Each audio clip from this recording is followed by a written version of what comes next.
Lyra first noticed the change in her mother's light on a quiet night in the Sapphire Nebula. The stars were soft and pale outside their crystal cave. Rivers of glowing dust flowed past like slow clouds. For as long as Lyra could remember, her mother's white scales had shined brighter than all of it. She was an albino star dragon, rare and beautiful, her glow a calm beacon in the dark. But tonight, the light was dim. Lyra stood at the mouth of the cave, her own silver scales catching the starlight. She looked back at her mother, who lay curled on a bed of smooth, floating stones. The stones drifted in a gentle pattern, held up by the nebula's quiet energies. They had once reflected her mother's glow like a mirror. Now they only showed a faint shimmer. "Mother." Lyra's voice was soft, almost afraid to break the silence. The albino dragon opened her eyes.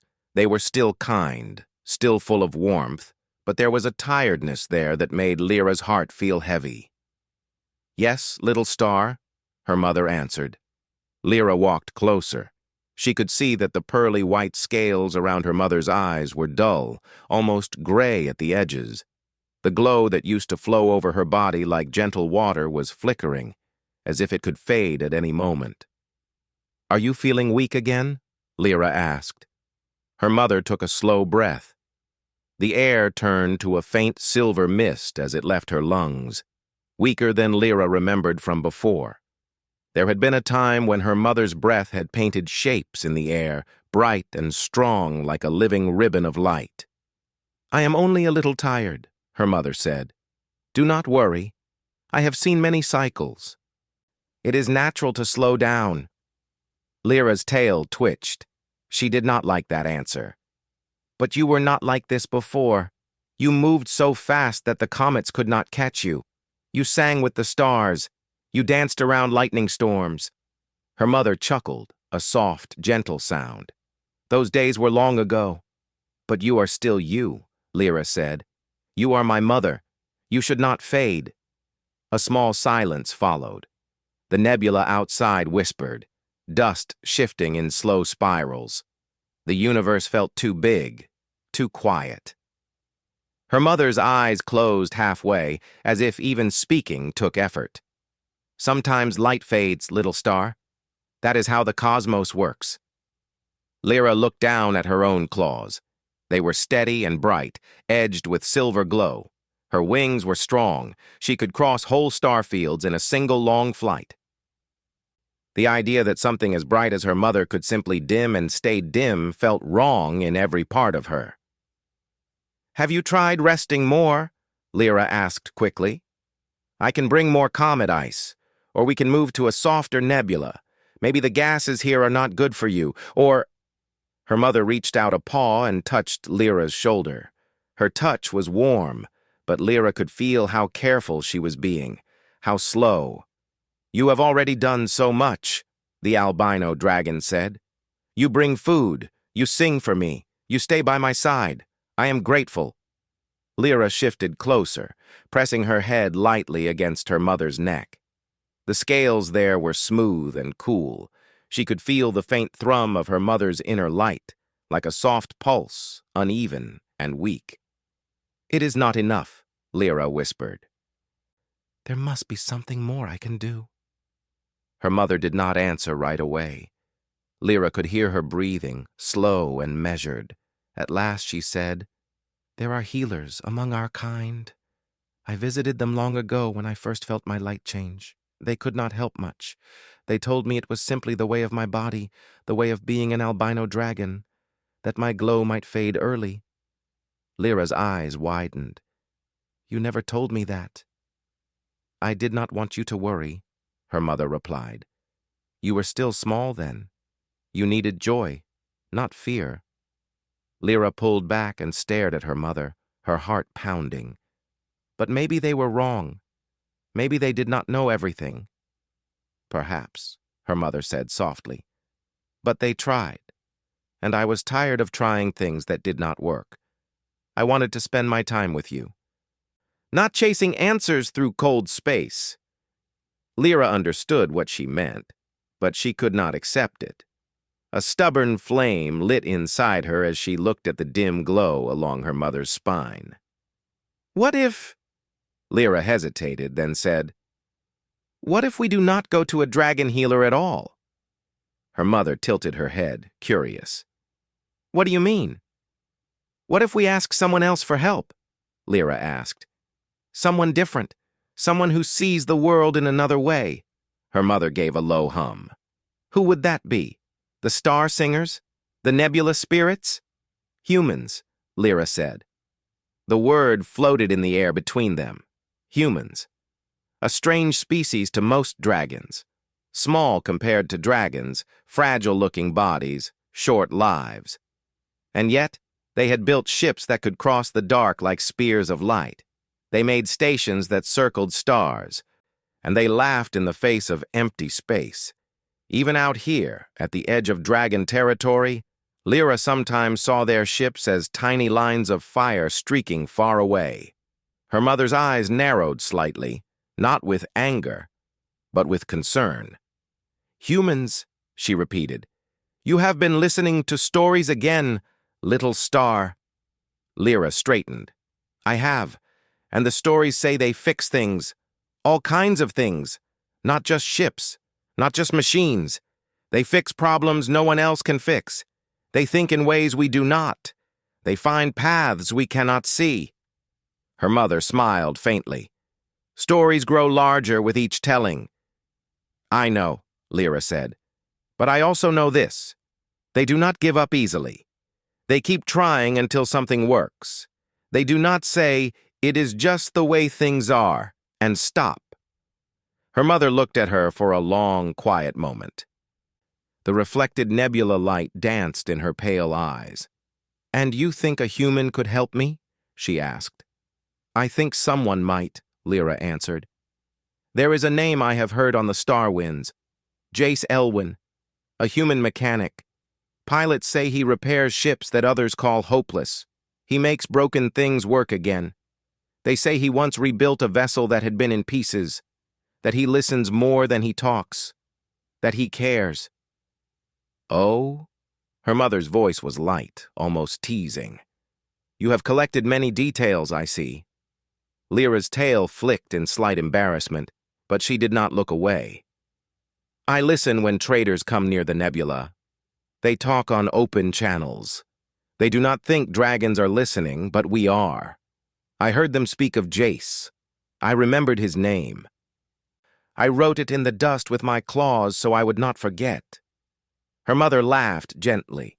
The sound warmed the air. "You are very clever," she said. "I am not clever enough yet," Lyra replied. "But he might be." The albino dragon's eyes grew soft again as she watched her daughter. "If we go to him, we would need to enter human space. It is crowded there, full of rules and noise and metal. They might not like two dragons landing on their stations." "Then we find a place he works that is quiet," Lyra said at once. "A small hangar, a simple moon, somewhere away from the large stations. Humans like small workshops, I think." "You think?" her mother asked, amused. "I imagine," Lyra corrected with a shy smile. "But I am willing to find out." Her mother's smile faded into a thoughtful expression. "Why would you risk so much, Lyra?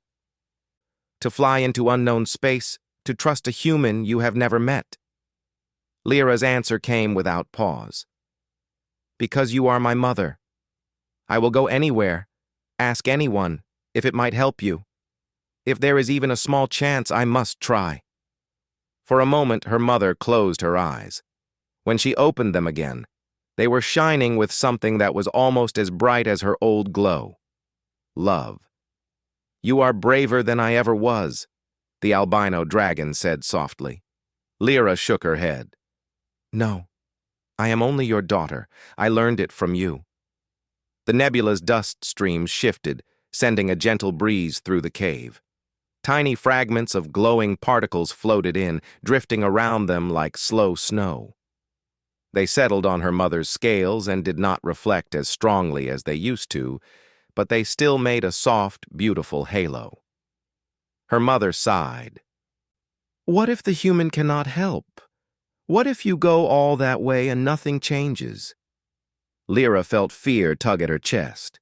She imagined flying through dark space, landing in a strange place, meeting a strange human, and hearing the same words the dragon healers had said. There is nothing we can do, but she lifted her head. Then at least we will know we tried every path. Then we can rest, knowing we did not stop searching too soon. Her mother studied her face. You have already decided, haven't you? Lyra nodded. Yes, but I will not go if it upsets you. If you tell me no, I will stay. I will not leave you alone. A small silence followed. The albino dragon looked out at the nebula. Light glowed faintly across her face, making her appear like a ghost of the bright creature she had once been.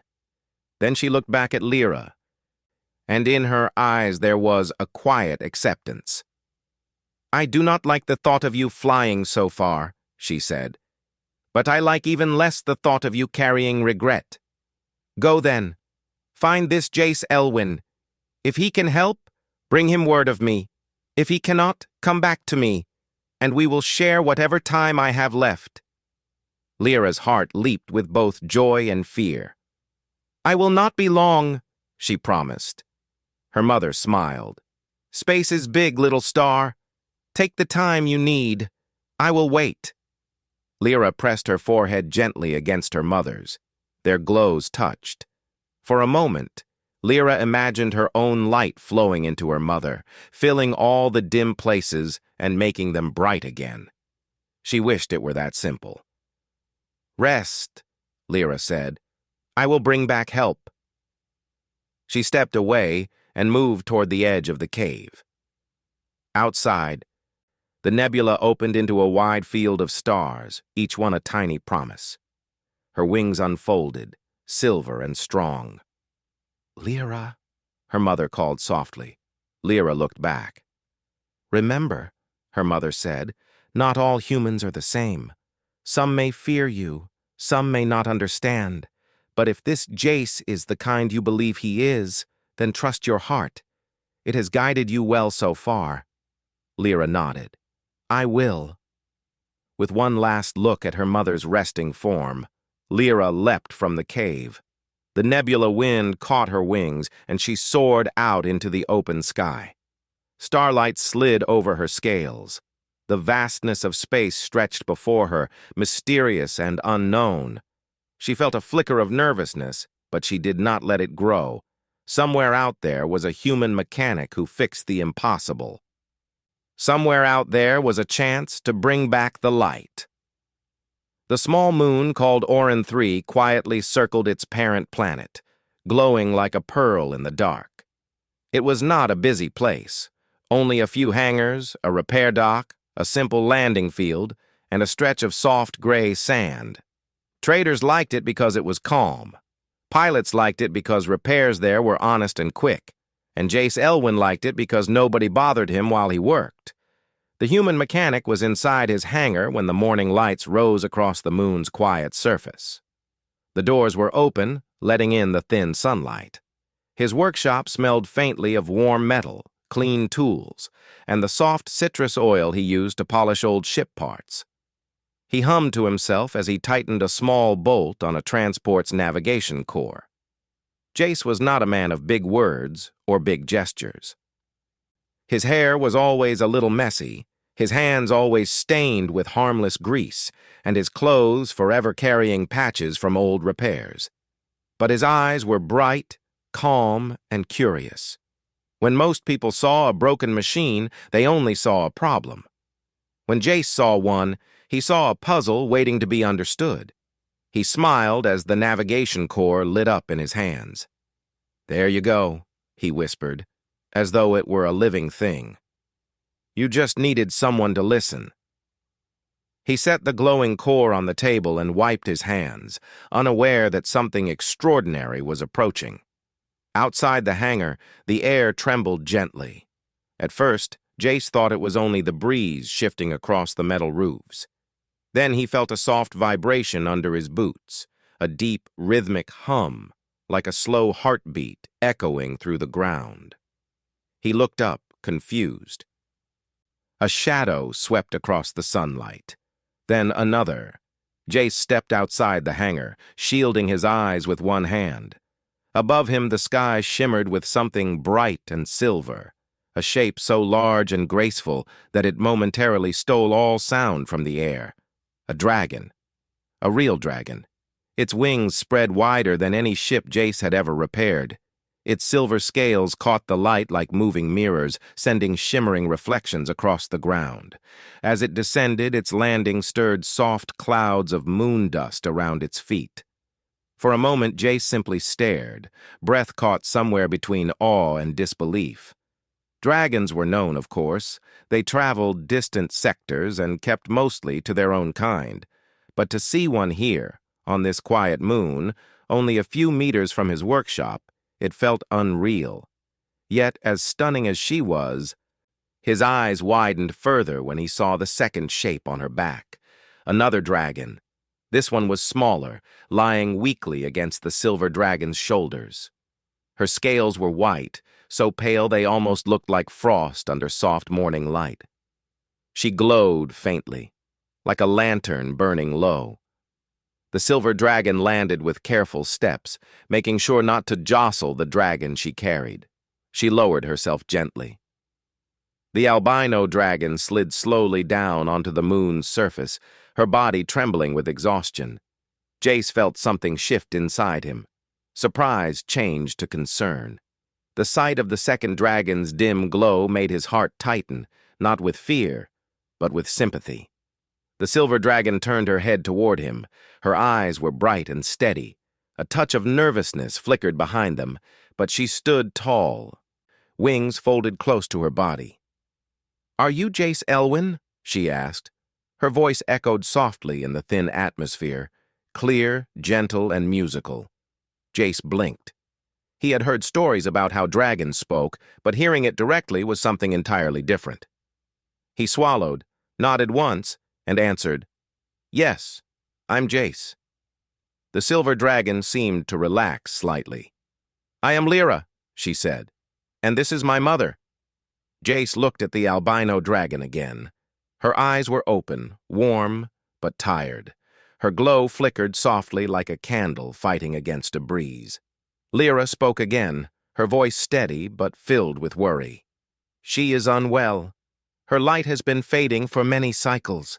The healers of our kind cannot help her anymore, so I came to find someone who sees things differently.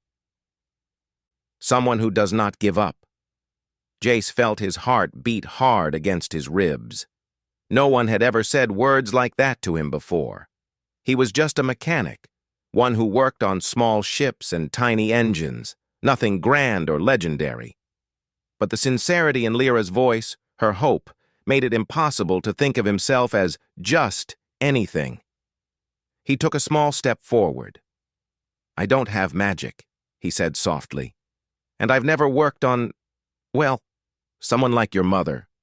"I know," Lyra said. "But you listen. That is what I have learned about humans. You listen to what is wrong before you try to fix anything." Jace looked between Lyra and her mother. He could see the faint trembling in the albino dragon's wings, the uneven shimmer of her glow, the way her breath came in thin, misty sighs. Without thinking too much, he walked up to her slowly, careful not to startle her. The albino dragon lifted her head slightly as he approached. Her eyes, pale and soft, followed him with curiosity rather than fear. Jace spoke in a gentle voice. "May I come closer?" The mother dragon nodded faintly. "You may," she said. Her tone was quiet, almost musical. Lyra stood protectively beside her, but she didn't stop Jace. Instead, she watched him with a mixture of hope and nervousness. Jace knelt down a few feet away, close enough to see the fine details of the dragon's scales. They were beautiful, each one smooth, with tiny lines of natural luminescence tracing patterns along the edges. But many of those lines were dim. Some were completely dark. He didn't touch her yet. He simply observed, the way he always did with anything fragile or important. Can you tell me when this started? He asked softly. The albino dragon's voice was gentle. My light began fading long ago. It has grown worse in recent cycles. I tire easily. My wings feel heavy. My breath is dim, Lyra added, her voice tight. And sometimes she shakes. Only a little, but it scares me. She was never like this before. Jace nodded slowly. He didn't want to rush. Sometimes the first answer wasn't clear. Sometimes you had to gather pieces before the whole picture appeared. Have you flown through any strange regions? Jace asked. Any areas with unusual star radiation? Maybe a field of dust clouds or old energy streams? Lyra and her mother exchanged a small look. The mother dragon answered, We traveled through a shifting radiation belt some cycles ago. I thought it was safe. It has always been safe before. But the belt changed recently. Jace's brows gently knit together. Radiation. That sounded important. He stood up slowly and walked back toward his hangar. Lyra tensed for a moment, unsure if he was leaving, but Jace quickly waved a hand. I'm not going anywhere, he said with a small smile. I'm just getting something. Lyra relaxed, though her tail still twitched anxiously. Inside the hangar, Jace opened a drawer filled with small tools and smooth, harmless scanners. He chose a soft-lit analysis band, a device meant to read energy fluctuations without touching skin or scales. It was originally designed for delicate ship panels, but it worked just as well for organic glow patterns. He returned to the dragons. This won't hurt, he said. I'll keep a bit of distance. The mother dragon nodded in agreement. Jace lifted the analysis band. A soft blue light hovered, scanning the air around her. Jace watched the readings carefully. The device wasn't perfect, but it gave enough information to see patterns. He frowned thoughtfully. Your energy glow is unstable, he said softly. Not completely fading, just unbalanced. Parts of it are strong. Other parts are struggling. Lyra stepped closer. Can it be fixed? Jace didn't rush his answer. He kept reading the data, watching how the glow shifted like a gentle tide. Yes, he said slowly. I think it can. Lyra's eyes brightened instantly. How? Well, Jace scratched the side of his head. Give me a moment. I want to try something. He walked a slow circle around the albino dragon, studying the patterns of her dim glow. Lyra watched with her breath held, her tail curled around her feet, a gesture of nervous hope. After several minutes, Jace stepped back. I think the radiation you flew through didn't harm you directly, he said to the mother dragon, but it interfered with how your natural glow moves through your body. Like a river getting blocked in certain places. The mother dragon nodded thoughtfully. I have felt something like that. My glow does not flow as it used to. It sticks. Jace smiled gently. Exactly. And if the glow can't flow, then parts of your wings and breath energy feel heavy or weak. Lyra leaned closer. Can you fix the flow? Jace exhaled slowly, thinking. Not alone, but with something simple. Yes. He pointed back toward the hangar. I can build an exosupport for her wings, something very light, nothing that presses or hurts. Just enough to help her wings open and close smoothly while her energy recovers. And the glow? Lyra asked. I can make a small stabilizer, Jace replied. A pendant that rests gently against the chest. It'll help guide the glow back into balance. Not by forcing it, just by reminding it how to move. Lyra stared at him with wide eyes. Then she turned to her mother. See? She whispered. I told you humans find paths we cannot see. The albino dragon smiled faintly, her glow flickering softly. I see that now. Jace rubbed the back of his neck. I'll need a little time, maybe a day or two. Lyra shook her head. Take all the time you need. We can wait here. Jace nodded. I'll start right away. As he walked back into the hangar, he felt something warm growing in his chest. He wasn't fixing a ship. He wasn't repairing a machine. He was helping someone gentle, someone fading, someone who mattered deeply to her daughter. And for the first time in a long while, Jace felt like what he did truly meant something. Behind him, Lyra curled protectively beside her mother on the soft moon dust. Their glows shimmered faintly under the morning light. And for the first time since leaving the nebula, Lyra felt hope growing brighter than fear. The next morning on Orin 3 began with soft sunlight spreading across the quiet moon. Thin beams of golden light slid across the sand and gently warmed the metal walls of Jace Elwyn's hangar. Inside, the mechanic was already hard at work, his hands moving with careful purpose. He had slept very little, only a few hours, but not because of worry. It was excitement, a hopeful kind of excitement. Rarely did he get the chance to help someone so extraordinary, and even more rarely did someone trust him the way Lyra did. By the time the moon's sun climbed fully into the sky, Jace's workspace was glowing with the gentle light of tools, small holograms, and delicate metal parts laid neatly on the tables. He adjusted a tiny piece of silver alloy under a magnifying lens. It was shaped like a curved wing bone, smooth and thin. "Almost there," he whispered to himself. Outside the hangar, Lyra watched the sunrise with quiet eyes. She had stayed awake most of the night, resting beside her mother in a protective arc. Each time her mother's breathing grew uneven, Lyra had gently nuzzled her until it steadied again. The moon dust beneath them glowed faintly from their scales, creating a soft white halo that spread across the ground. The albino dragon, though resting, had grown weaker. Her glow flickered more often than before. Her breaths were softer. Still, she tried to keep her voice warm whenever she spoke to Lyra. "Do not look so worried," her mother murmured. "I will be fine." "You always say that," Lyra replied gently. "But I can see the truth." Her mother smiled faintly. "You have always seen more than most." Before Lyra could respond, the hangar doors slid open with a quiet hum. Jace stepped out. Lyra stood at once, her wings lifting slightly in surprise. She noticed immediately that Jace held something in his hands, a large curved frame made of soft, shining alloy.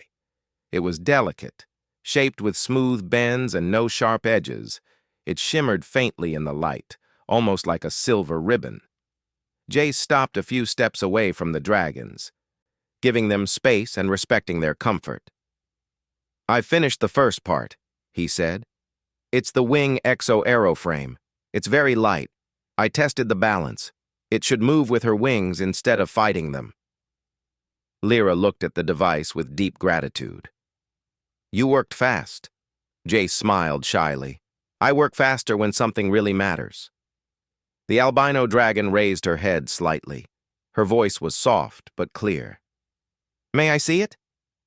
"Of course," Jace said, taking another slow step closer. He lifted the frame gently so she could view it properly. The dragon's pale eyes studied the curved metal. "It is beautiful," she said. "And it looks kind." Jace let out a small laugh. "I'm glad. I didn't want it to feel like a burden." Lyra moved closer as well. "How does it work?" "It doesn't replace anything," Jace explained. "It only supports. Think of it like an extra set of soft bones that help carry the weight your wings can't. Once your natural glow strengthens again, you won't need it anymore. Until then, this will keep your wings safe and steady." The albino dragon blinked slowly, touched by the thoughtfulness behind his design. "You put much care into this?" she murmured. Jace lowered his head slightly in a modest bow. "It was important." Lyra looked at him with quiet admiration. She had believed in him before, but now she saw with her own eyes how humans worked, with patience, creativity, and a level of heart she had not seen in many worlds. "Can you help me put it on her?" Jace asked gently. Lyra nodded immediately. Tell me what to do. Jace approached the albino dragon slowly, careful not to rush or startle her. He placed the frame beside her and explained each movement before he made it. This part will rest along the top of your wing, he said. It won't press. It only sits lightly. The albino dragon extended her wing with effort, and Jace supported it with both hands. Her scales felt smooth and cool under his fingers. He handled her wing as if it were made of soft glass, gentle and respectful. Lyra watched closely, ready to assist. She used her own wing to keep her mother steady, her eyes full of protective warmth. Now this piece will go underneath, Jace explained. It curves around, like a cradle. He worked carefully, guiding the metal into place. The frame adjusted perfectly to the dragon's shape, as though it had always belonged there. When both sides connected with a soft click, a faint glow ran through the alloy, responding to the dragon's energy, syncing with her movements. The albino dragon inhaled softly, not in pain, just surprise. It feels lighter, she whispered. Jace stepped back, watching her closely. Try moving your wing slowly. She lifted it with gentle effort. For the first time in many cycles, the motion did not tremble. The wing rose smoothly, almost naturally. Lyra gasped. Mother, it's working! Her mother flexed her wing again, this time a little wider. The flow of movement looked steadier, more stable. She lowered it without strain. A soft smile touched her pale lips. I had forgotten how this felt. Jace relaxed slightly, relief warming his face. Good. That means the frame is matching your energy well. It should get easier as time goes on. Lyra gently brushed her wing against her mother's. You look stronger already. Her mother touched her daughter's head with gentle affection. Only because of him. Jace rubbed the back of his neck, cheeks slightly warm. This is only the first step, he said. The glow stabilizer will help even more. I need a few more hours to finish that. What do you need? Lyra asked immediately. I can help. Jace gestured for her to follow him into the hangar. Come with me. I'll show you. Inside, Lyra walked slowly, careful not to knock over any tools with her tail or wings. She looked around with fascination. The hangar was full of objects she did not recognize. Devices with blinking lights, wires coiled neatly like vines, and screens showing shining symbols. Everything felt alive in its own quiet way. You have many small machines, Lyra murmured.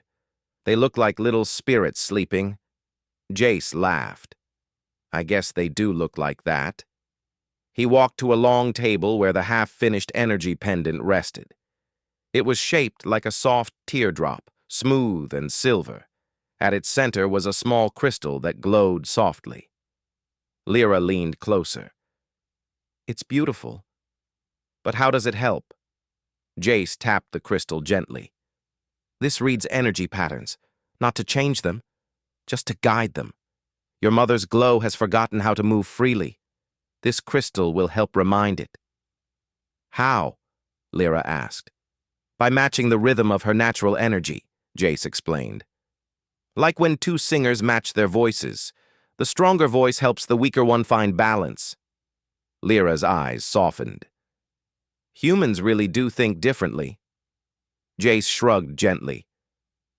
We just try many things until something works. Lyra watched him begin to assemble the final pieces. His hands moved with practiced ease, each motion full of quiet focus. He measured, adjusted, polished, and connected wires finer than threads. May I help? Lyra asked suddenly. Jace blinked in surprise. You want to help me build it? Yes, she said.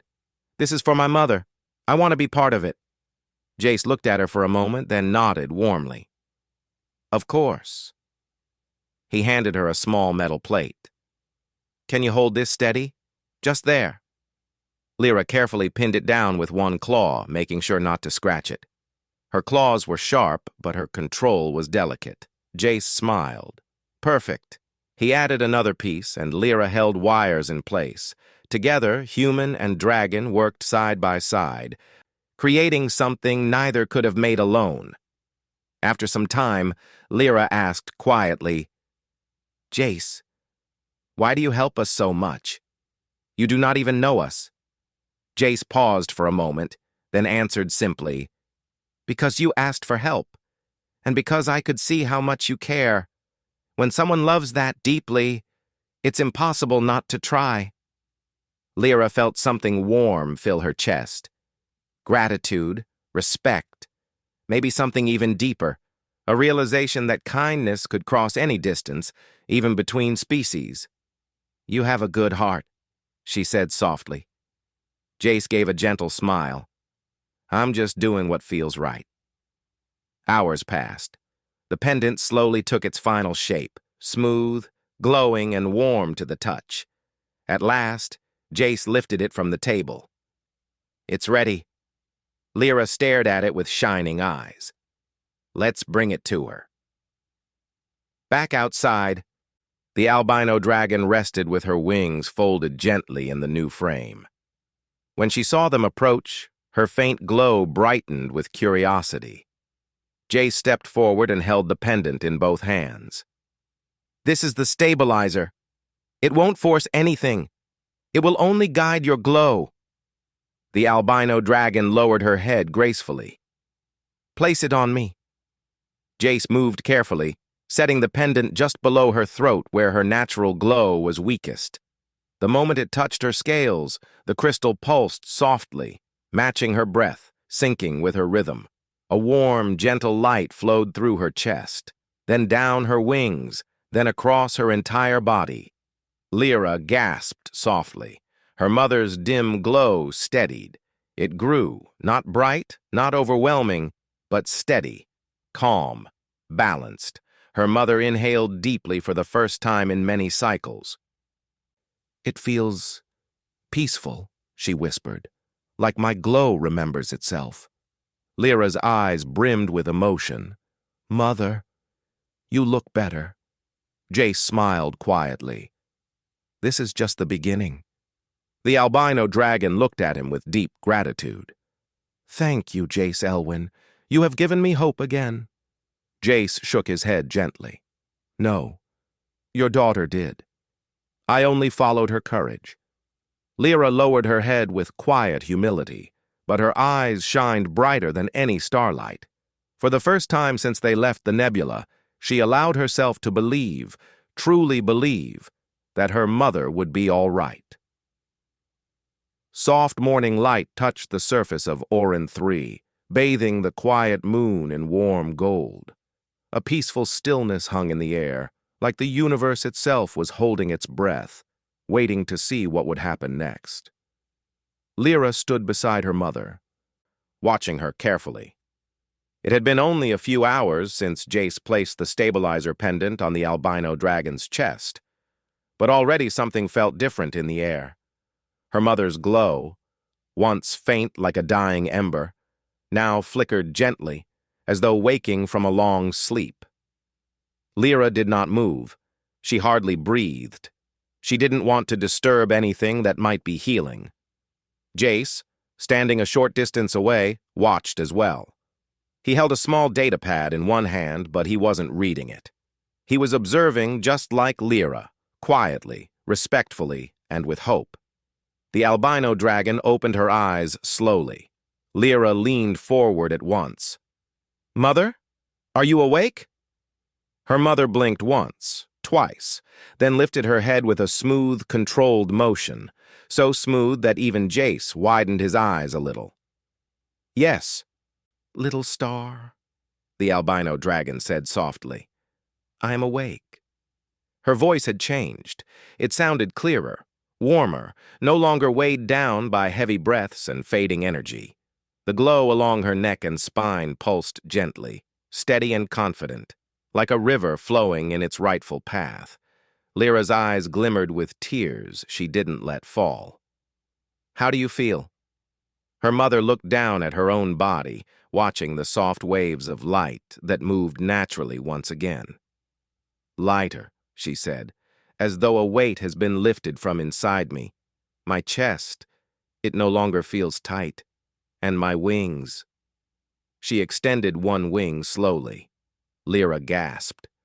For the first time in many cycles, the wing didn't tremble. The exo-aeroframe supported it gracefully, letting it lift high, open fully, and settle back down without strain. The albino dragon stretched her other wing, spreading it widely, letting the moon's sunlight rest on her pale scales. The light reflected with a beautiful, soft shimmer. Jace felt something warm and full bloom in his heart. Lyra could not help herself. She pressed her head gently against her mother's neck, her voice trembling with joy. "I'm so happy. You look like yourself again." Her mother leaned into the touch, her breath warm and calm. "It has been a long time," she murmured. "I had forgotten how it felt to move without fear of falling." Jace stepped forward slightly, making sure his presence did not surprise them.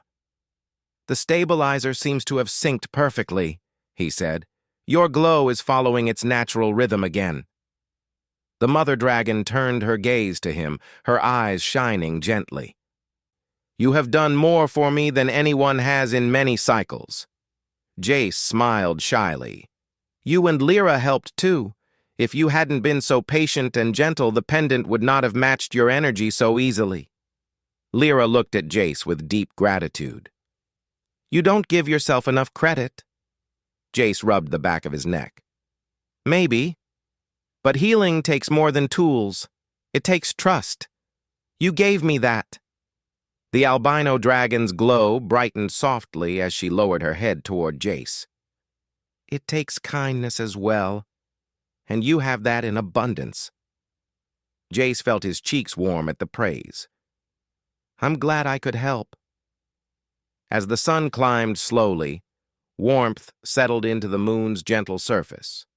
Lyra and her mother moved to a wide, flat area near the hangar to test how well the mother dragon could walk with the new energy balance.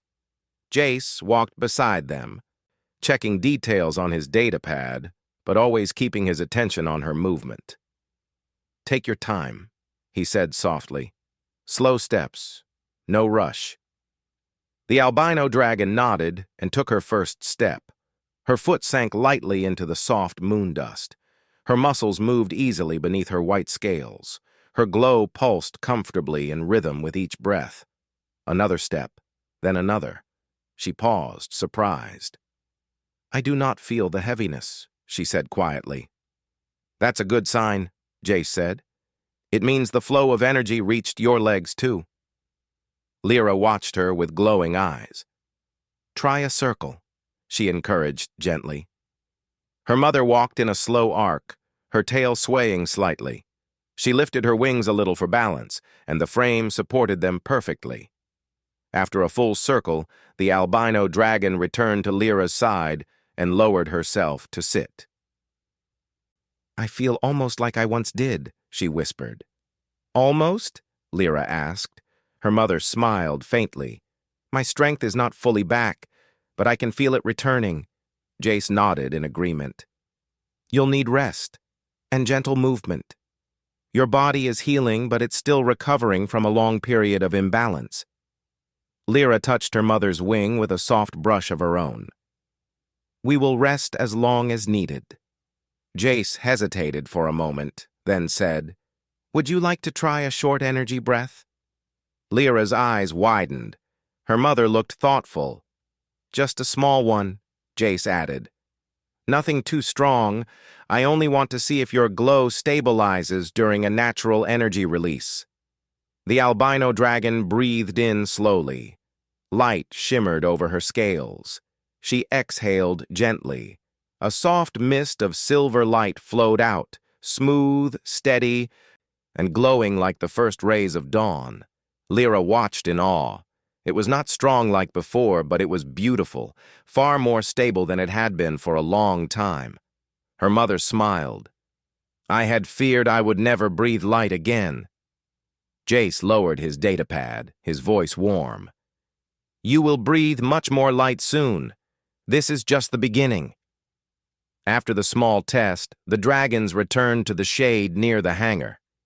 Jace set out a few cushions he usually used for visitors. Though small compared to a dragon, they made the area look welcoming and warm. Lyra curled beside her mother, gently touching her tail.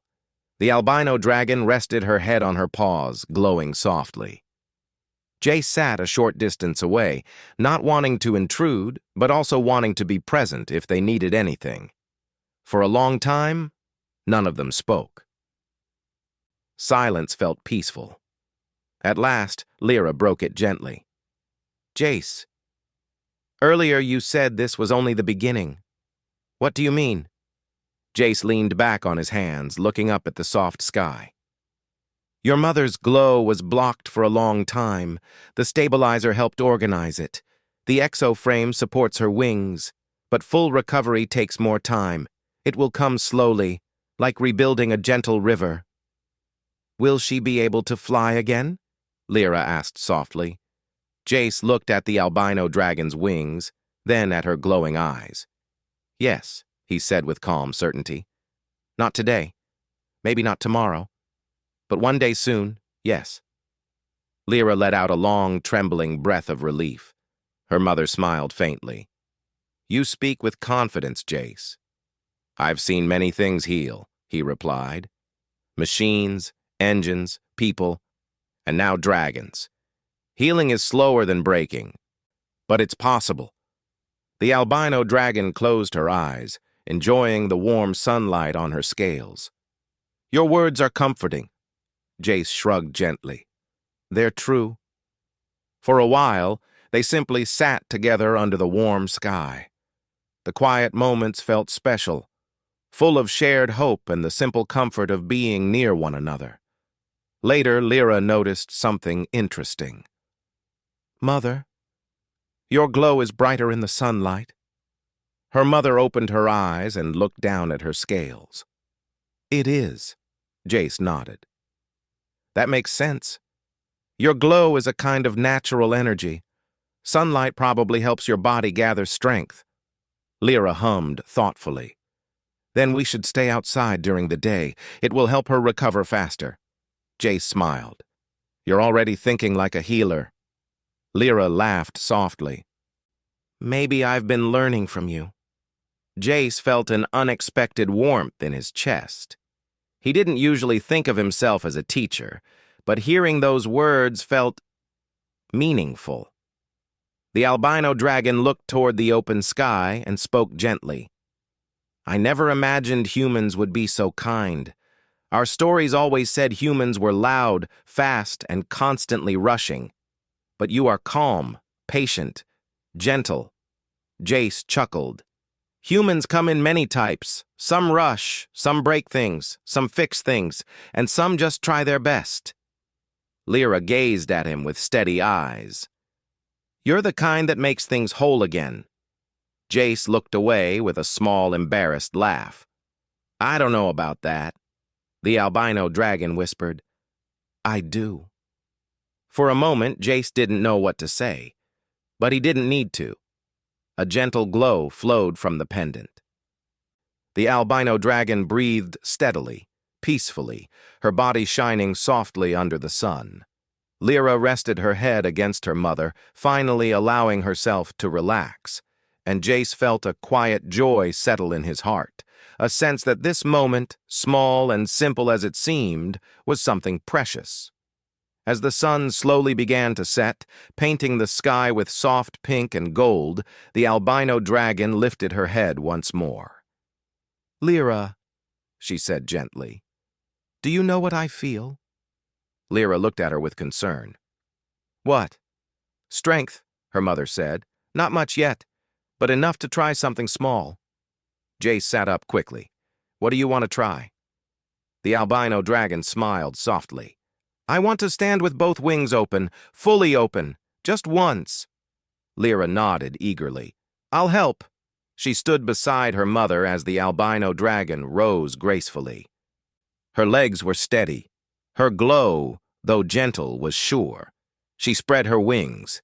The exo-frame shimmered softly, supporting her movements perfectly. Light flowed across her scales in a slow wave, brightening with each inch her wings extended. She lifted them higher and higher, until they were open in a full, beautiful arc. Lyra's breath caught in her throat. Jace felt his eyes widen with quiet awe.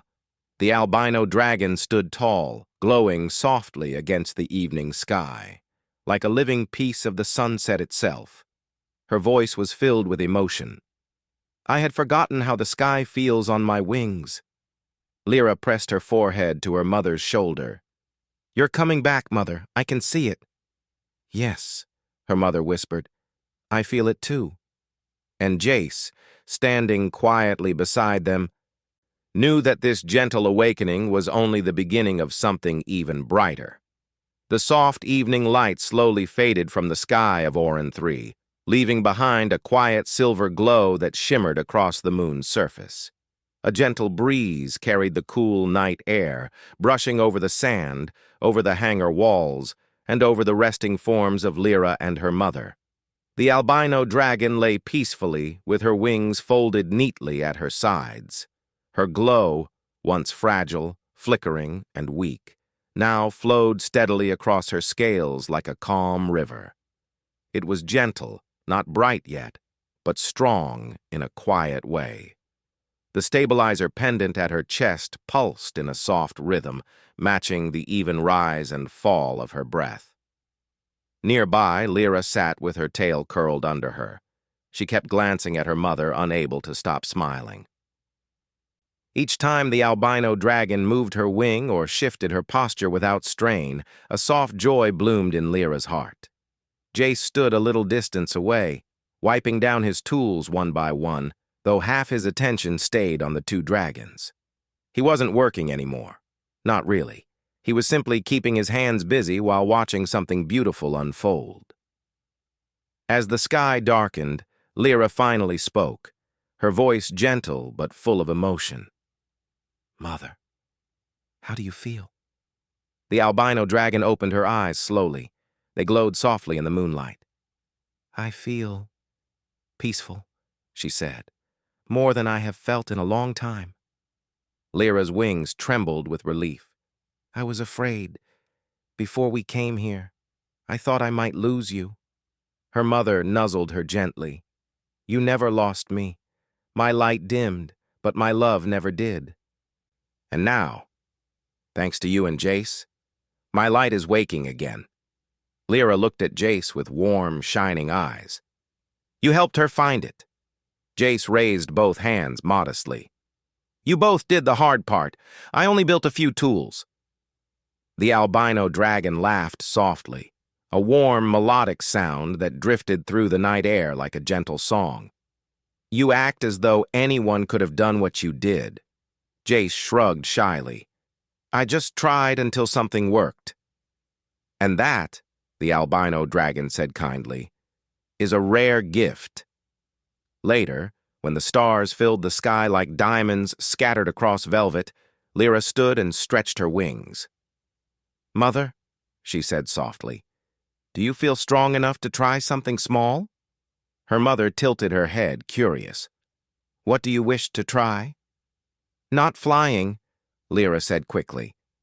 Not yet. Just, she gestured toward the open space behind the hangar. A walk under the stars. The night will be gentle, and I want you to feel the world again. The sky, the ground, everything. The albino dragon looked thoughtful. Then she smiled. Yes, she whispered. Let us walk. Jace stepped forward at once. I'll come with you. Only if you want me to, of course. Lyra's eyes brightened. We would be happy if you came. The albino dragon dipped her head in agreement. Your presence is calming, Jace Elwyn. Jace felt a quiet warmth spread inside him. No one had ever said something like that to him, not in such a gentle, sincere way. So, the three of them, human and dragons, began a slow walk across the moon's soft terrain. The ground sparkled faintly under the starlight, the sand catching tiny reflections from their glows. Each step the albino dragon took stirred little clouds of shimmering dust, but her movements stayed steady and sure. Jace walked near her front left side, while Lyra walked near her right.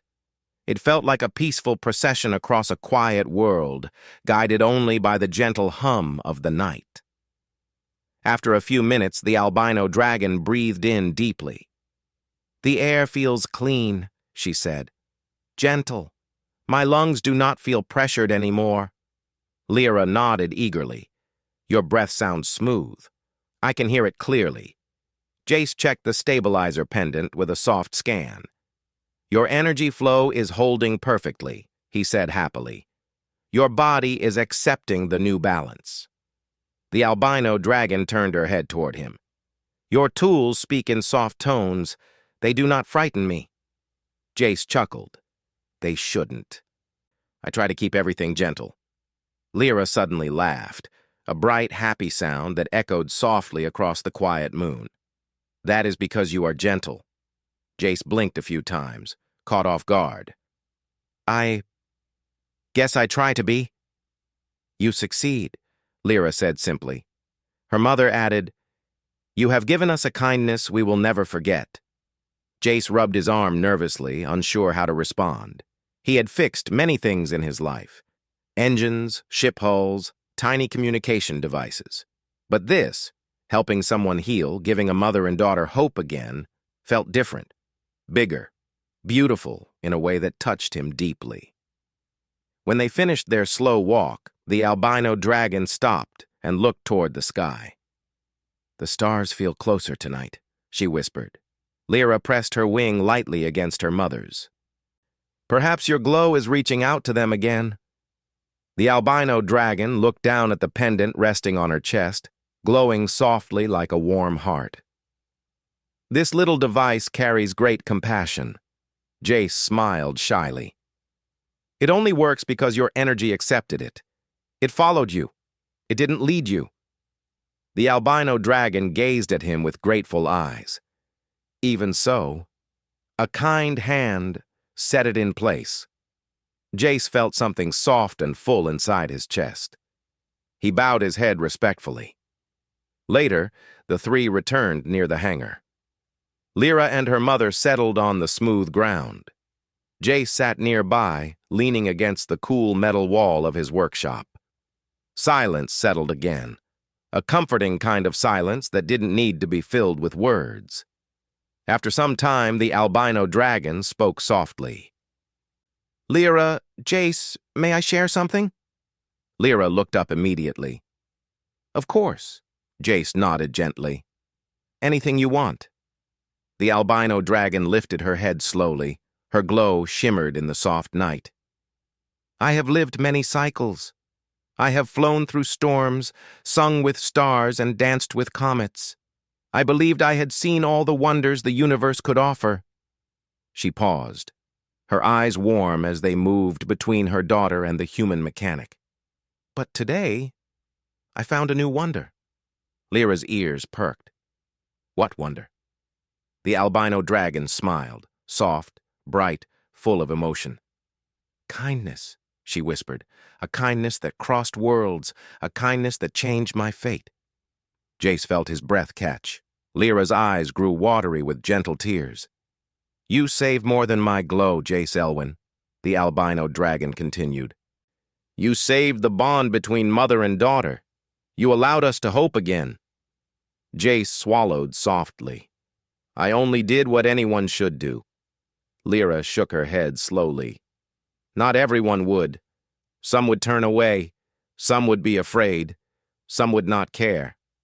Her voice softened. "But you cared." Her mother nodded.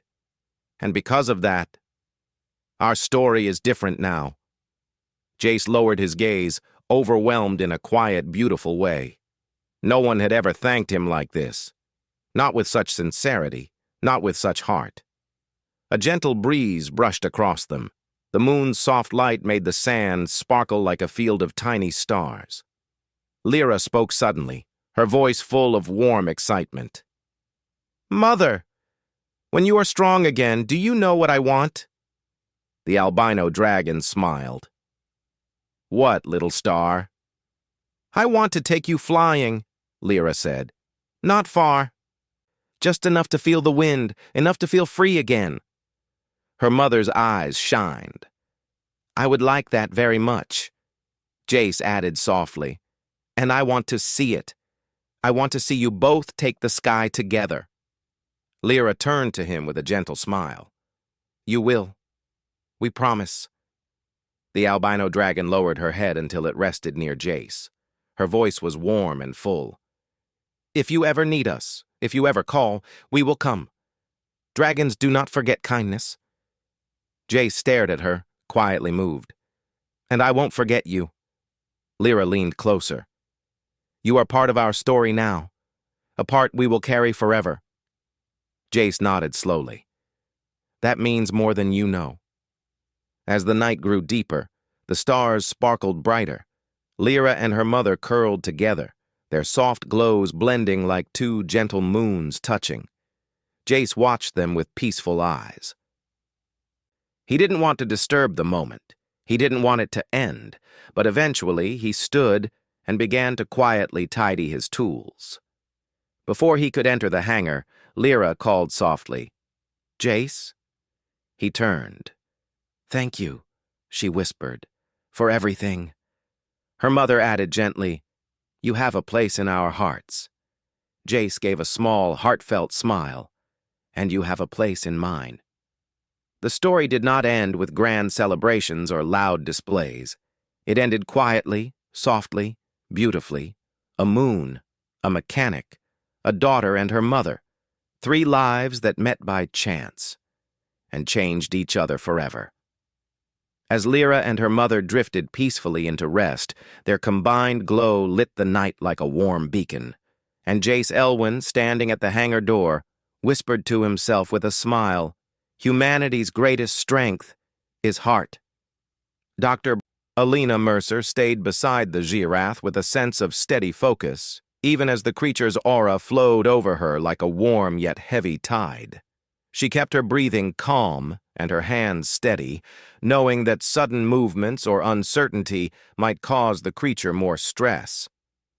Behind her, the gathered medics watched with a mixture of amazement and relief. They were still too affected by the aura to help directly, but seeing someone finally able to approach the patient gave them hope. Tarleon stepped closer, though he still kept a safe distance.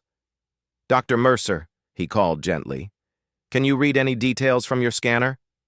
Alina glanced at the small handheld device. The display flickered with unfamiliar patterns, but she studied them patiently. "I can see some signs," she answered. "Its breathing rhythm is uneven, and the energy patterns along its spine are weaker than expected." Pylo, the floating orb assistant, bobbed nervously near Tarleon. That does not sound good." "It isn't," Alina said softly. "But it also doesn't look like an injury or anything harmful. It might be a natural imbalance or a reaction to travel." She looked back at the creature, who was watching her with tired, crystal-like eyes. "We need to understand what stressed it before it arrived." The Girath shifted slightly, its wings making a soft rustle against the metal floor. It didn't seem to fear her, only the situation around it, and perhaps its own condition. Alina reached out her hand again, palm open and gentle. "It's all right," she whispered. "You're safe here." The glowing fins along its back flickered faintly in response. Alina recognized the tiny shift. It was a sign of trust. She moved a little closer, lowering herself to sit on one knee beside the creature. Her body stayed relaxed, projecting calmness the way humans often did naturally. Behind her, the crew exchanged looks of quiet amazement. "She makes it look so easy," Rarrett murmured. "Humans really are something else," Grixo added, tapping his tail against the ground thoughtfully. "They adapt to anything." Alina heard their soft voices, but stayed focused on the Girath. She switched her scanner to a deeper analysis mode and moved it carefully across the creature's chest area. The display lit up with new readings, soft pulses showing internal energy patterns. As she studied the results, her brows knit together in concentration. "Tarlian," she called without looking away. "Do we have any references on Girath metabolic cycles?" Tarlian blinked all four eyes anxiously. "We have limited records. Their biology is very complex, and their species rarely shares detailed information." "Anything at all?" Alina asked.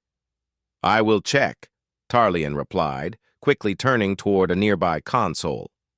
While he searched through Haven Point's database, Alina set aside the scanner for a moment and gently placed her hand a few inches from the Girath's shoulder. She did not touch it. She simply wanted it to sense warmth and comfort. The creature hummed again, a soft sound that traveled through the air like a musical note.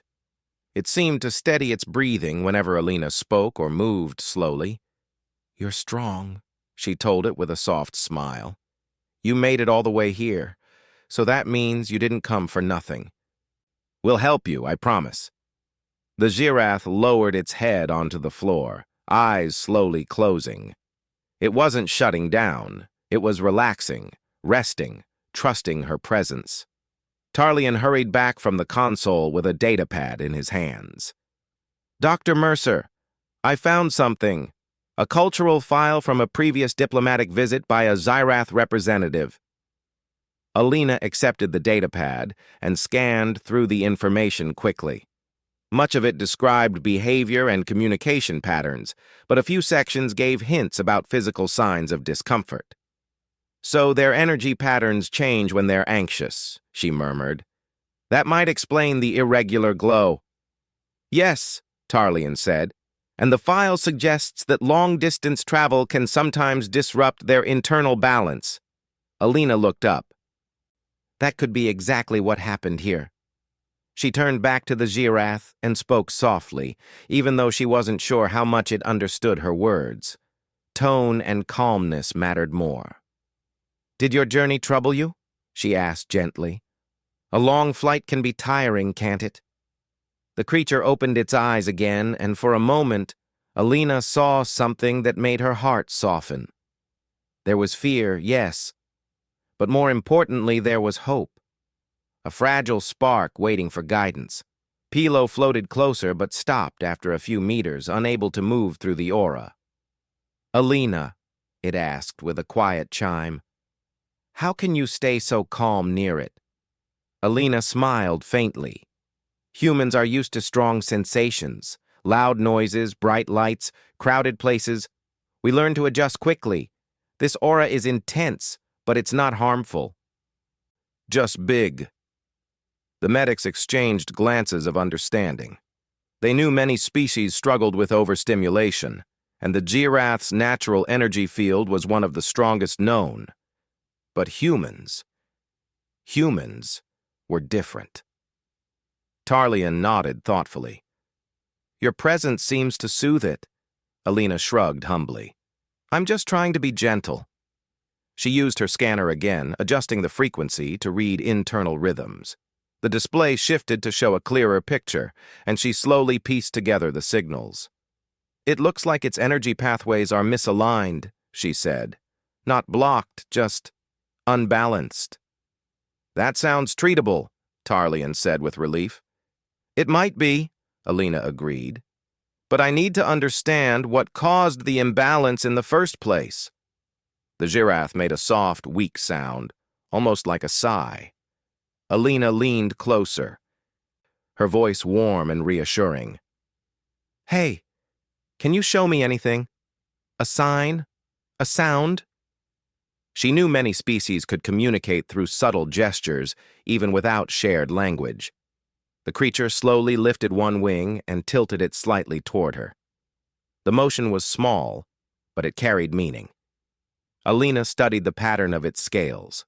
Some areas glowed softly, while others were dimmer, forming a trail across its body. "Oh," she whispered. "It's trying to show me." She followed the dim glow, tracing it with her scanner. It led to a cluster of scales along the creature's side. The scanner readings shifted sharply. "Tarlian," she said, "I think this is the trouble area. Something here is affecting its whole system." Tarlian nodded, his voice trembling with awe. "It responded to you. It understands you." Alina smiled gently. "We're just trying our best together." She took a slow breath and continued her examination, keeping her voice calm and soothing. "We're going to figure this out. You're not alone." The Giraff lowered its head again and let out a soft hum, almost like gratitude. As minutes passed, more crew members gathered around the bay, impressed by the scene unfolding. Many had never seen a human interact so closely with a Giraff. Some whispered in quiet amazement. Others simply watched with wide eyes, afraid to blink. One technician leaned toward Grixo. "It's almost like the creature trusts her completely." Grixo nodded. "Humans do that to people. They walk forward when others step back." Raret clacked their mandibles softly. "I always thought Xyrath were too mysterious for anyone to approach." "Maybe humans are mysterious too," Grixo replied with a small chuckle. "Just in a different way." Back near the creature, Alina finished her initial scans. She stood slowly, stretching her legs, but her gaze remained thoughtful. "Tarlian," she said, "its condition isn't life-threatening yet, but we need to treat it soon. If we stabilize its internal energy flow, it should recover." Tarlian's eyes brightened with relief. "Can you do that?" "I think so," Alina replied, brushing a loose strand of hair behind her ear. "But I'll need to learn more about its natural rhythms. I'll spend a bit more time observing." The Giraff shifted its weight, turning its head slightly so it could watch her more comfortably. Its glowing fins fluttered faintly, showing a mixture of curiosity and comfort. Alina knelt again, matching its gaze. "You're very brave," she said softly. The creature blinked slowly, a gesture that resembled a quiet nod. Alina studied the faint glow along its body again, appreciating the beauty of its scales and the elegance of its form. Despite its size and appearance, the creature felt gentle, almost shy. "You came here for help," she whispered, "and you found it." The Giraff made another soft hum, lower this time as though agreeing. Alina stayed beside it, taking notes, running gentle scans, and offering quiet reassurance. Every minute she remained there seemed to help the creature relax and stabilize a little more, and every minute the medics watched her. They became more certain of one thing. A human was not simply helping the creature. She was earning its trust in a way no one else could. By the time an hour passed, the atmosphere of the docking bay had completely changed. The tension had faded, replaced by cautious optimism. The medics no longer felt helpless. They had hope. Tarlian finally spoke up, his voice steady again. "Dr. Mercer, you may be the only one who can treat it properly." Alina looked up at him. "If that's the case, I'll do whatever I can." The Giraffe's eyes softened as she turned back to it.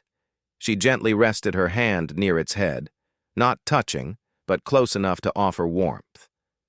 "We're going to get you better," she promised. The creature breathed out softly, almost like a relieved sigh. And at that moment, everyone in the room understood something important. When every alien medic stepped back in uncertainty, Dr. Alina Mercer stayed beside the Giraff long after the initial scans were complete. The creature's breathing had become steadier, but its energy patterns still flickered with irregular pulses.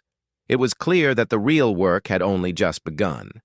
Haven Point's docking bay, once filled with tension, now felt strangely quiet. Most medics remained gathered behind the invisible barrier, where the aura became too strong for them to cross. They watched Alina with hope, admiration, and a touch of disbelief. Very few beings could stand this close to a Giraff without losing focus. Yet the human doctor moved calmly, as if she had spent her whole life treating dragons from the stars. Alina leaned closer. studying the faint glow along the creature's neck. She activated her scanner again, adjusting it with small movements of her thumb until the display shifted to a new pattern of waves. "There it is again," she murmured softly. Tarlian, standing as near as he could without becoming dizzy, called out, "Did you find something new?" "Yes," Alina replied, her voice thoughtful. "Its internal energy flow is cycling in odd patterns, almost like it's trying to adjust itself but can't stabilize." Pilo floated nervously above Tarlian's shoulder. "Does this mean it is in danger?" Alina shook her head gently. "Not immediate danger, but it is uncomfortable, exhausted, and probably frightened." She placed her scanner beside her and studied the creature with her own eyes, relying on instinct. "We just need to figure out what pushed it out of balance." The Girath raised its head slightly, its eyes shimmering with faint colors. It watched her with an attention that almost felt intelligent, as though it understood she was trying to help. Alina smiled at it. "Can you show me when it started? Something must have triggered all this." The creature hummed, a soft, low vibration that spread across the floor like a wave. Then it slowly extended one of its wing membranes. A thin trail of darkened scales marked a line from its midsection to its wingtip. Alina followed the line with her gaze. "This discoloration, it wasn't there when you first arrived." Grixo, the tall reptilian janitor, tilted his head from afar. "What does that mean?" Alina ran her scanner over the area, watching the readings sharpen into clear patterns. "It's showing signs of stress buildup, not physical damage, just energy overload." Tarlian frowned. Energy overload? From what? Alina studied the faint shimmering pattern again. Girath are known for traveling long distances through space, right? "Yes," Tarlian confirmed. "Their species can cross entire sectors in a single journey. Their bodies are adapted for it." "Exactly," Alina said. "But adaptation doesn't mean perfect immunity. A long journey can still create problems if something unusual happened during travel." She turned to the Girath, her tone gentle.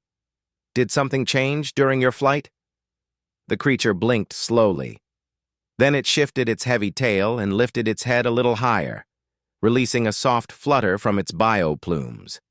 A faint sparkle drifted from its scales, forming small patterns in the air before fading.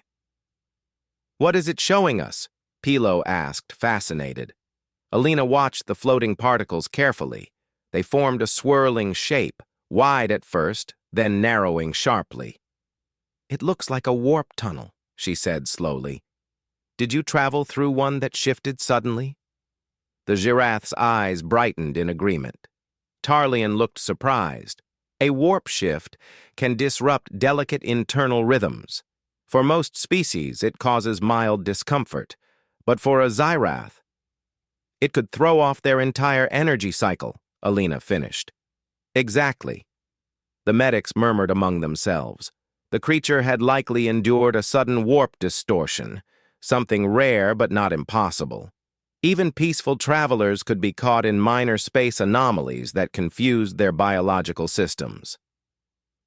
Alina knelt beside the creature again and spoke softly. "Thank you. That helps a lot." The Girath lowered its head toward her, letting its breath flow across her hands in a slow, steady exhale. It was still weak, but it was cooperating.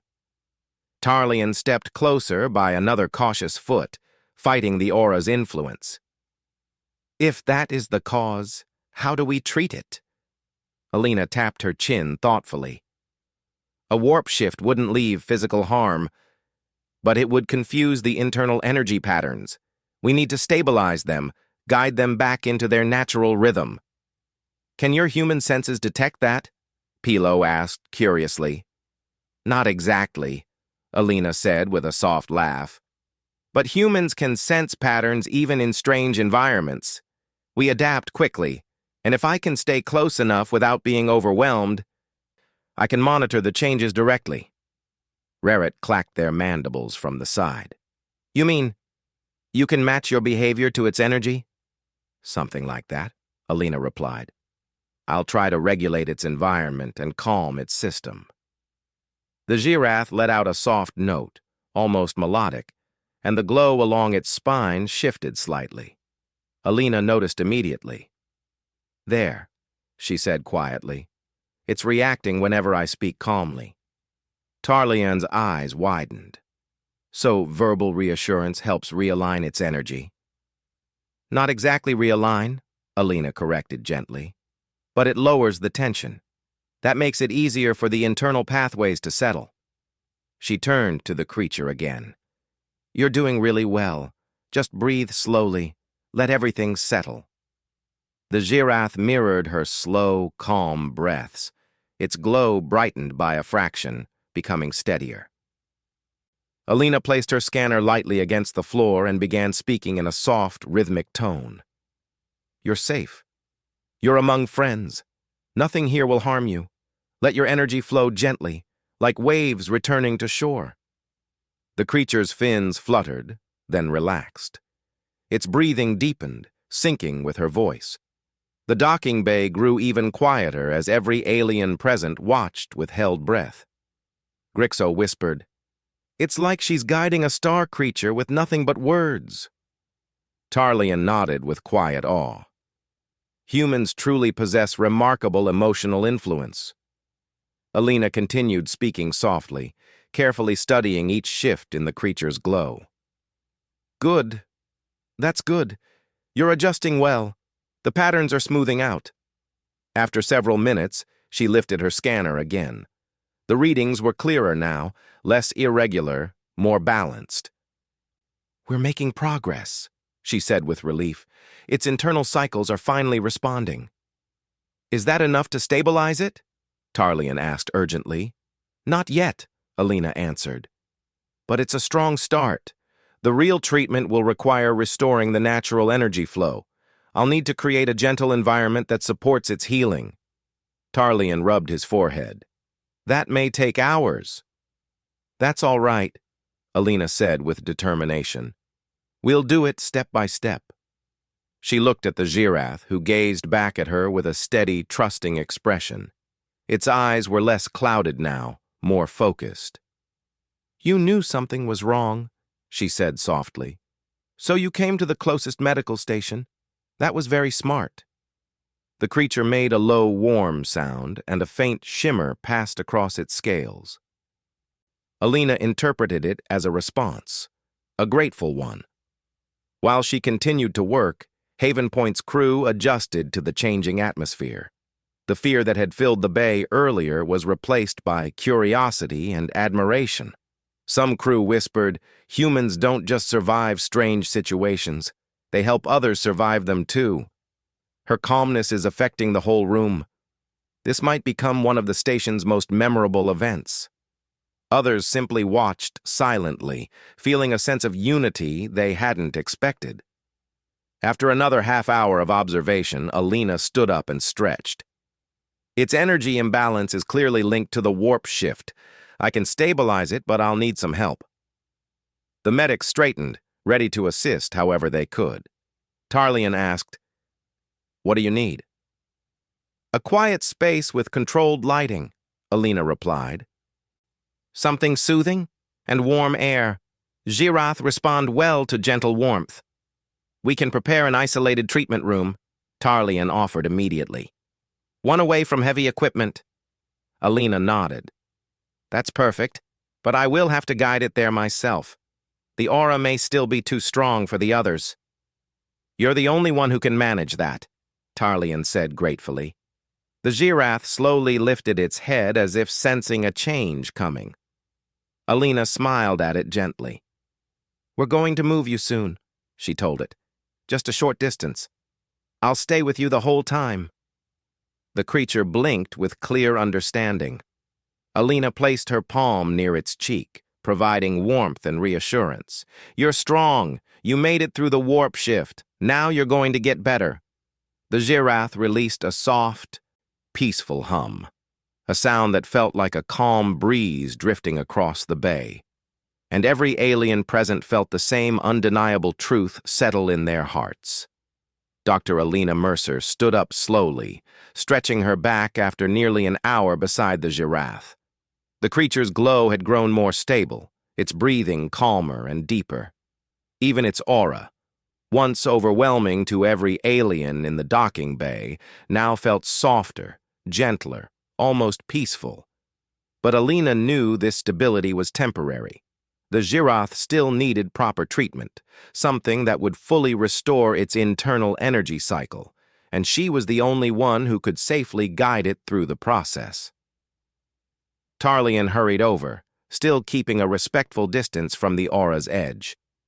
"Dr. Mercer," he said, "the isolated treatment room is ready. We increased the temperature slightly and dimmed the lights." "Perfect," Alina replied. "Warm and calm is exactly what it needs." The giraffe slowly lifted its head, sensing the shift of plans. Its eyes glimmered faintly, showing curiosity and trust. Alina stepped close and offered a soft smile. "We're going to help you stand," she said gently. "It's a short walk and I'll be right next to you." The creature's bioplumes fluttered in acknowledgement. Behind Alina, the medics watched with quiet awe. Even from several meters away, they could feel the aura shift in rhythm with Alina's voice. It was like watching someone soothe a giant creature using nothing more than patience and kindness. Alina carefully placed her hands near the giraffe's shoulder, not touching, but guiding. "Take your time," she murmured. "Slow and steady." The creature pressed one clawed foot against the metal floor, then the other. Its wings trembled slightly, and for a moment it looked as though it might collapse again. But Alina stayed calm, speaking softly, encouraging it. "That's it. You're safe. You're doing well." Gradually, the giraffe rose to its feet. Its tail swayed weakly, and it leaned slightly toward Alina, using her presence as an anchor. Even though it was many times her size, it reacted to her guidance with surprising gentleness. A soft gasp ran through the medics watching the scene. Incredible. It trusts her more than anyone. She's guiding it like she's done this 1,000 times. Alina didn't hear their whispers. Her attention was completely on the creature's movements. Once it was standing steadily, she stepped backward slowly. "Follow me," she said in a calm, firm tone. The giraffe lowered its head toward her and walked forward, matching her pace step by careful step. Its wings dragged lightly against the floor, but its glow brightened with every movement. Tarlian and the others cleared a wide path as Alina guided the creature toward the treatment room. It was a slow journey, partly because the giraffe was still weak, and partly because Alina kept her movements gentle and stable to prevent stress from rising again. Grixo, standing near the doorway, tapped his tail quietly. "Humans really do have a strange bravery," he murmured. Raret nodded. "Not just bravery, something else. A calm heart." When they finally reached the treatment room, Alina stepped aside and let the giraffe enter first. The room was warm, softly lit, and quiet, the exact environment the creature needed.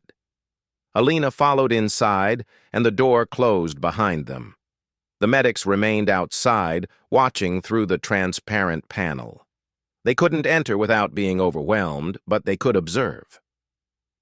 Inside the room, Alina took a moment to study the surroundings. The lights were low, casting a soft golden glow across the walls.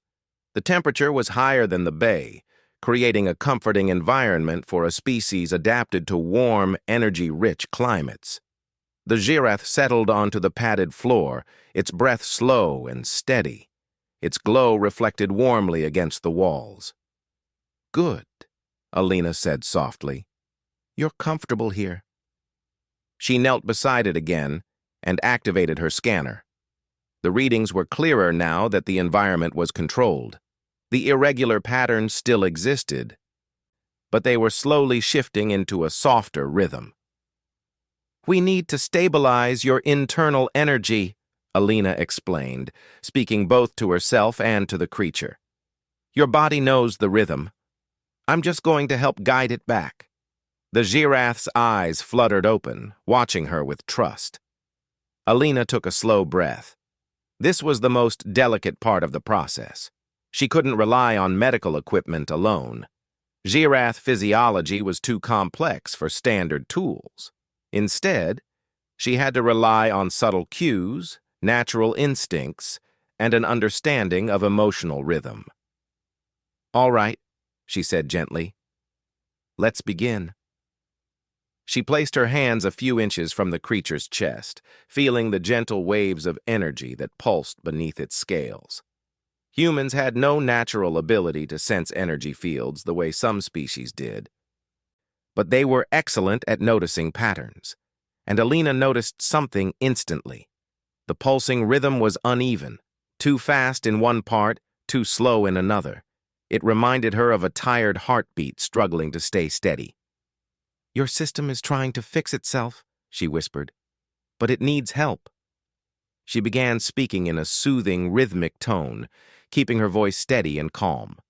The giraffe's breathing naturally adjusted to match her words, as if her voice carried a stabilizing effect.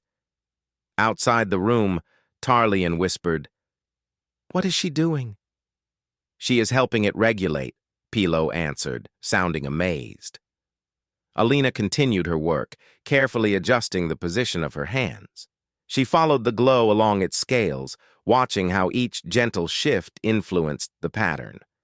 Her goal wasn't to control the energy, just guide it, like smoothing ripples in water. Minutes passed, then half an hour. The room remained warm and quiet, filled only with Alina's calm voice and the creature's slow breathing. Eventually, the glow along the giraffe's ribs shifted into a more stable pattern. The flickering softened until the light flowed in a smooth, gentle wave. Alina smiled softly. There you go.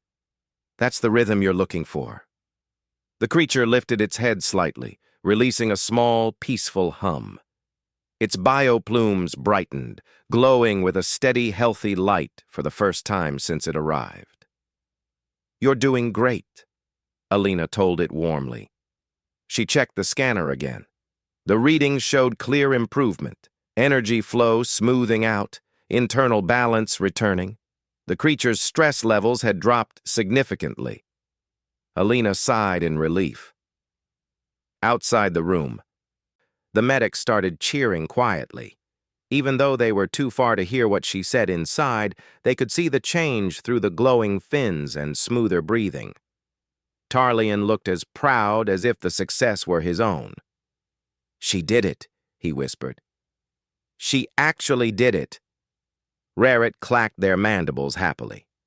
I knew humans had unusual talent, but this is remarkable. Inside the room, Alina began the final step of the process.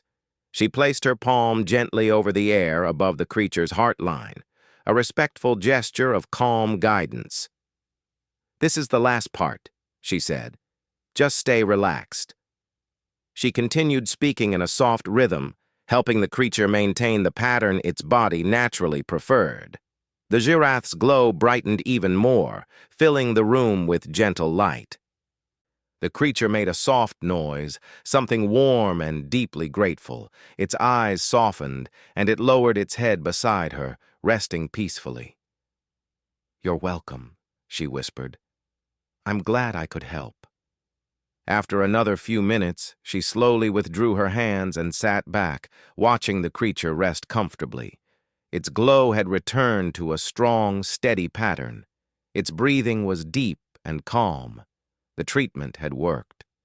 Alina stood up and moved toward the door. Before she exited, she looked back at the creature and whispered, I'll return soon. Rest well, friend. The giraffe hummed softly in response.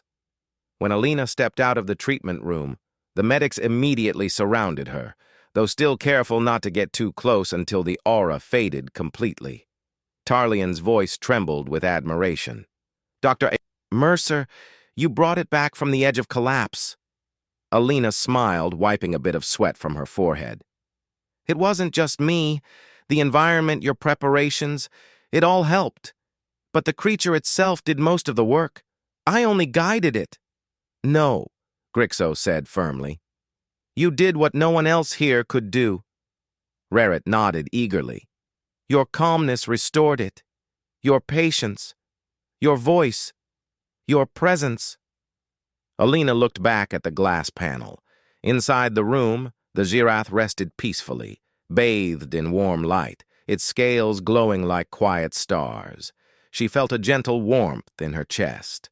Not pride, just relief, and maybe a little wonder. This creature trusted me, she said softly, and I trusted it. That made all the difference. The medics exchanged silent glances of respect. Only a human could have stepped into that overwhelming aura and brought harmony back to a creature of such immense strength, and Haven Point Station would remember this moment for a long time. The next morning, Haven Point Station felt different. The docking bay was calm again, but now the calmness came with a warm sense of pride. Everyone who worked there felt it. Technicians, medics, assistants, even the janitorial teams. Something meaningful had happened the day before. Something that showed the best side of humanity and the best side of interspecies kindness. And the center of all that meaning was resting peacefully in the treatment room. The Girath. Its glow was steady now, flowing across its scales in a soft, peaceful rhythm. Its breathing was deep and calm. Anyone watching through the glass wall could see the creature was recovering well. Dr. Alina Mercer had checked on it several times through the night. She felt responsible, not in a stressful way, but in a gentle, protective way. She cared about her patients, and the Girath had become more than just a case. It had become a fellow being who trusted her, depended on her, and now looked more comfortable than ever. At sunrise, Alina returned to the treatment room to perform her final checks. The station lights shifted to a warm morning glow as she entered. The Girath opened its eyes immediately, as if it had been waiting for her. "Good morning," she said with a warm smile. The creature responded with a soft hum, its fins lifting gently. It looked healthier, brighter, and almost joyful. Alina stepped closer, her movements slow and soft as always. She scanned its chest, then its spine, checking every energy line with careful attention. "Your patterns are stable," she said with satisfaction. "Your body is balancing itself now. You'll be able to move freely again." The Girath lowered its head toward her, its eyes warm with gratitude. Alina chuckled softly. "Don't thank me just yet. You still need rest." Outside the room, Tarlian and several medics watched with shining eyes. They couldn't hear the quiet conversation, but they could feel the peaceful atmosphere through the glass. Pilo floated up beside Tarlian. "She formed a bond with it," the little orb whispered. "I have never seen anything like this." "Nor have I," Tarlian agreed quietly. "She has a gift." Inside the room, Alina gently adjusted the temperature controls, making sure the air stayed warm enough for the Girath's comfort. When she turned back, she found the creature watching her closely. "What is it?" she asked softly. The Girath lifted its wing and spread the membrane outward. The patterns on its scales shimmered, soft golds and pale blues forming shapes that floated like light above its body. Alina froze, her eyes widening. "Is that communication?" The creature repeated the pattern, this time adding a gentle hum. The shapes in the air looked like echoes of the patterns she had seen during the treatment. Ripples, waves, gentle pulses. But now they had structure. Purpose. Alina's breath caught in her throat. "It's saying thank you." The Girath's glow brightened in agreement. From outside the glass wall, several onlookers gasped. Is it greeting her?" one whispered. "That's a Girath gratitude display," Raret murmured, astonished. "They almost never show it to outsiders." Alina felt warmth rise in her chest. She placed her hand near the creature's wing and whispered, "You're welcome. Truly." The creature lowered its head even further, a gesture of honor. Alina blinked, surprised. "You don't have to bow." But the Giraff held the bow firmly, its scales shimmering in a graceful, respectful pattern. Outside the room, Grixo spoke with awe. "Giraff bow only to those they deeply respect, only to those who help them in ways they cannot repay." Tarlian nodded slowly. "This is a historic moment." The gesture lasted only a few seconds, but it felt longer. Calm, meaningful, emotional. When the creature finally lifted its head again, its eyes glowed warmly. Alina found herself smiling in a soft, slightly emotional way. "You honor me," she whispered. The giraffe hummed again, this time a melody-like sound that filled the room with gentle vibrations. The lights in the room responded faintly, as if reacting to the creature's calming aura. Later that morning, the station gathered for a small meeting in the observation lounge overlooking the treatment room. Crew members from many species attended, some tall, some small, some floating, some standing on multiple legs. Haven Point was diverse, but today they all shared a single emotion: respect. Tarlian addressed the group, his voice proud but humble. "As you know, yesterday we faced an unusual challenge. A Zirath arrived in distress. None of us could approach it safely due to its natural aura." Many nodded, remembering the pressure and confusion they had felt. But one person stepped forward, Tarlian continued, glancing toward Alina. Dr. Mercer approached without hesitation. She brought calmness to the creature, studied its condition, and developed a treatment plan that none of us could have managed. Several aliens clapped their hands or tapped the floor in gestures of applause. Tarlian lifted a document tablet. "I have spoken with the Giraff, using its simple emotional pattern responses. It wishes to express gratitude to all of Haven Point, but especially to Dr. Alina Mercer." The room filled with soft murmurs of admiration. Alina blushed slightly but kept her composure. She felt proud, but also humble. She had never done this for praise. She had simply wanted to help, and she wasn't prepared for what happened next. Tarlian stepped aside, and the Giraff appeared at the doorway, fully standing, its wings folded neatly, its glow vibrant and strong. Its aura was still present, but now it felt peaceful, almost gentle. A hush fell over the room. The creature walked slowly toward Alina. Its steps were steady and graceful. When it reached her, it lowered its head deeply, a full, traditional Zirath bow. Everyone in the room gasped softly. Zirath were known across sectors for their pride, strength, and ancient traditions. A bow from a Zirath was not casual. It was a sacred gesture, a gesture offered only to those who had shown extraordinary kindness. Alina felt her heart warm. She placed her hand near its snout and spoke gently. "Thank you. I'm glad you're well." The Giraff released a soft, melodic hum. Light shimmered across its scales, and the patterns formed a radiant, flowing ripple in the air, a sign of deep respect. Tarlian gave a small smile. "Dr. Mercer, the Giraff has also requested something else." Alina blinked. "Requested?" "Yes," Tarlian said. "It wishes to offer you an honorary place among its kin, a gesture rarely extended to anyone outside their species." The room fell silent. Alina felt her breath catch. It was rare for humans to receive such an honor. Giraff culture was deeply symbolic, and offering someone a place among them meant seeing that person as family, protector, and friend. The Giraff made a soft, hopeful sound, lowering its head again in a gentle invitation. Alina placed her hand near its cheek, her voice warm. "I accept your trust and your friendship." The glow across the creature's spine shimmered in a bright, harmonious wave. For the rest of the day, The story spread across Haven Point Station. Crew members shared the tale with excitement. How the Humyn stepped forward when all others stepped back. How she soothed a creature whose aura overwhelmed everyone else. How her voice and calm heart created healing where equipment could not.